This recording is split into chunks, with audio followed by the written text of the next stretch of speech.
Are you sick and tired of dying in WoW hardcore classic mode, especially at low levels? Well, then this video is for you. Now, we will be covering a lot of things that will help you throughout the entire game, but this specifically will focus on levels 1 to 10, maybe 20.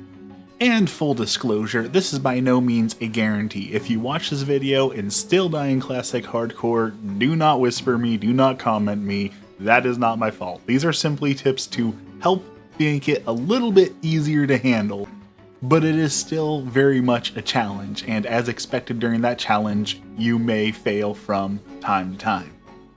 Tip number 1 is the tip you'll hear everyone give you every single time that you talk about WoW Classic Hardcore mode, and that is because it is the most important tip. Never go into caves.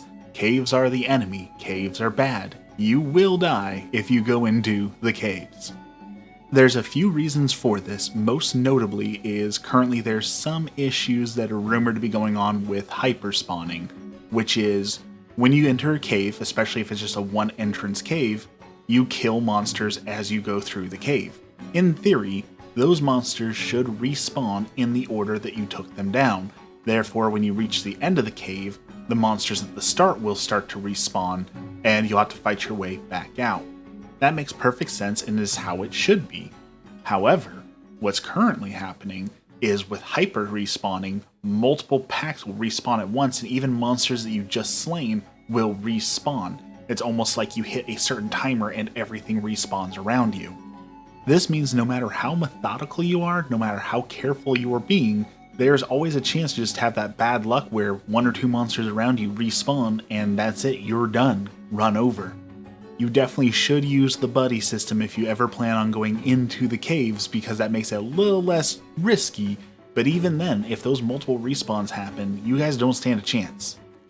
If you must go into a cave, then save it for last. Do that cave quest last so you still get the experience, but you're a little bit stronger and can take on those harder monsters. And you should always be prepared, which is topic number 2. Being prepared entails a lot of different things. Mostly having potions available. If you use a profession, use everything in your profession. Whetstones that increase damage, potions that give you a little bit of health regeneration, a little bit of health, a little bit of armor, a little bit of agility, potions for healing, potions for mana. You should be like Batman. You should have options available for every single situation. Also keep in mind that doesn't just mean potions and items. It also means managing your cooldowns, managing your abilities. Rogues, for example, have evasion, which has a 5-minute cooldown. If for some reason you had to use that ability, sometimes it's a better idea to wait for that cooldown to come back rather than rushing in and not having it prepared just in case an emergency happens, especially in a cave. I can't stress enough that your Hearthstone needs to be on your hotbar. There are so many times where you're going to need to use that, and the precious seconds you waste opening your bag and right-clicking it will cost you.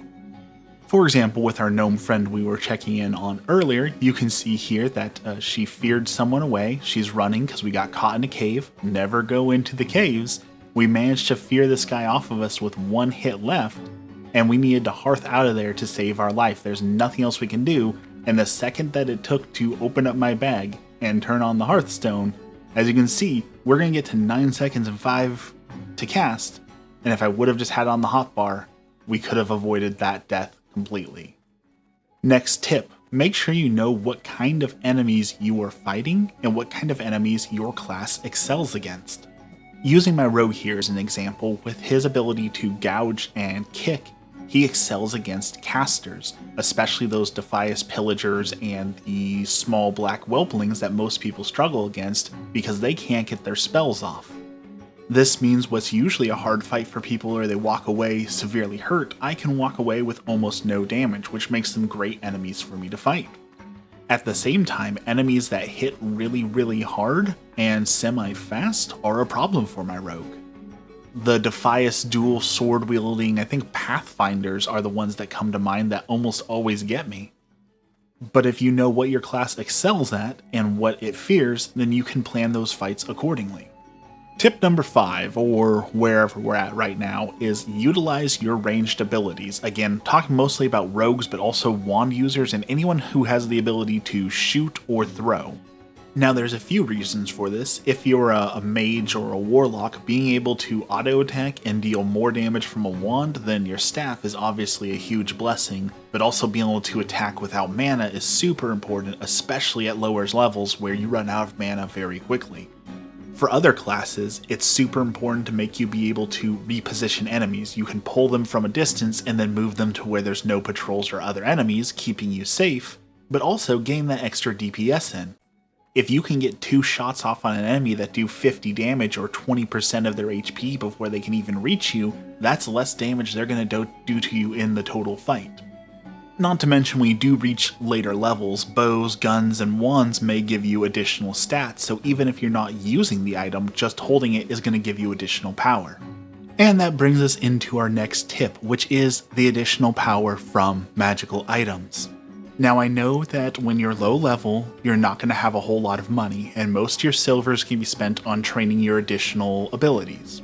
However, at low levels, especially at low levels, a magical weapon can make all the difference. For example, your starter weapon usually does around like 1 to 2 DPS, like 2 to 4 damage.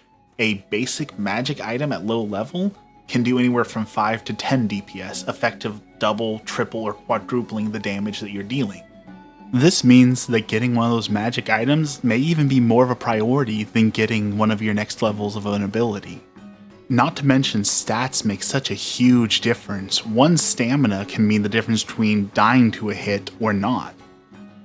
One agility can mean a little bit of extra armor that prevents you from dying, or an extra critical. Those stats, even if it's just +1 or +2, are game changing for you, again especially at low levels.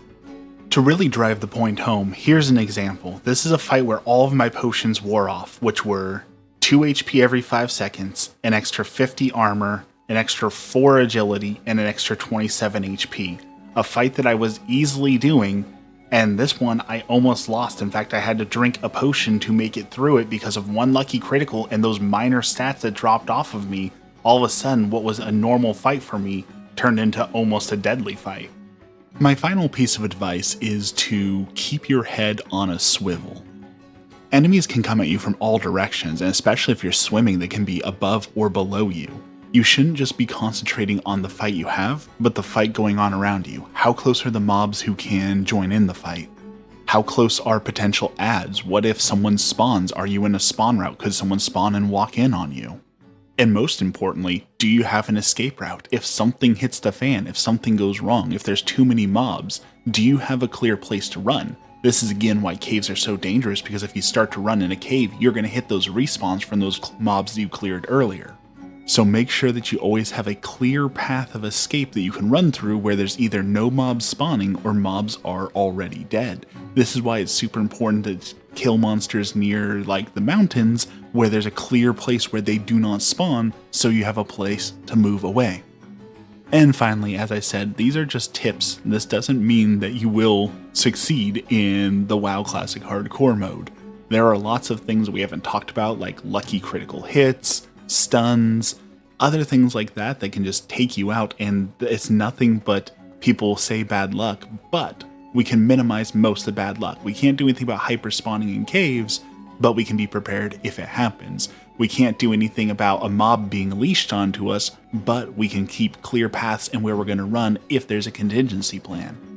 I'd like to thank you for making it this far. I really appreciate you watching my videos, all the support, all those things, all the YouTuber things, like and subscribe. I really appreciate you being here. Have a blessed day, and we'll see you next time.